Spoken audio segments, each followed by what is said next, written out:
It's an honor to be here. 40 days, folks, but who's counting, right? You know, the fall is about the harvest coming in, football, and campaigns. And it's not about this campaign ending, but looking forward to that date on November 4th to get the work started, because there's a lot of work out there to do. Many challenges out there in Washington, D.C. that you see from here. And you just bang your head against the wall sometimes and you just think it's one big dysfunctional reality show. It's like Hollywood for ugly people out there sometimes.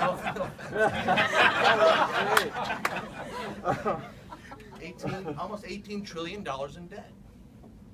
Washington, D.C. needs to take control of its books once and for all and balance its budgets. We do it in Iowa. We can do it in Washington, D.C. And I'll work doggedly every day to make sure that this nation is on track, its books are on track. I'll be a taxpayer watchdog for you. We do it in Iowa, we can do it in Washington, D.C. The economy in Iowa, we're doing pretty darn good.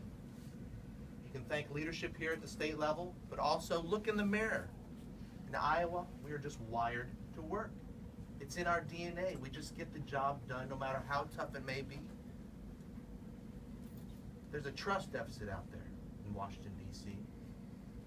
I know how to attack it. We need to keep this government accountable.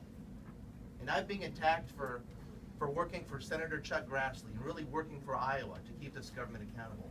And I'm not going to run away from my experience in understanding what works and what doesn't work and how to penetrate this government and get the job done for Iowans.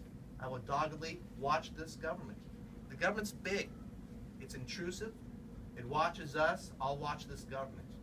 And this government doesn't create wealth. It consumes it. It consumes our freedoms many times. I'll keep an eye on this government for you. And while my opponents attack me, let me tell you about some contrast between myself and my opponent. I'm for a balanced budget amendment, balancing budgets. My opponent, in a debate, she voted for the largest budget in the state's history that threw us into the hole and had to be bailed out by federal stimulus dollars. Her prescription for getting this economy going is funding more government.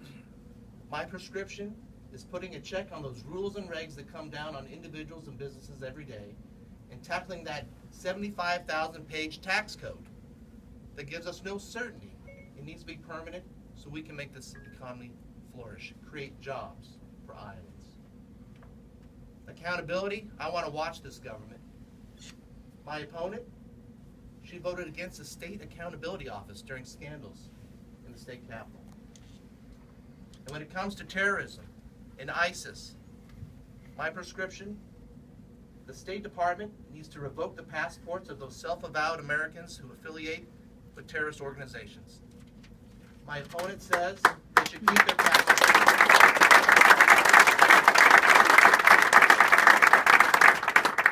My opponent said that they should keep their passports. You want somebody in Washington, D.C. who's decisive. You need leadership, and I will lead on these issues. It's a pleasure to be here. I'm passionate about watching this government and auditing it, but I've never met anybody more passionate than Mary Mosman, our state auditor. She's doing a great job, and we need to put her back into office.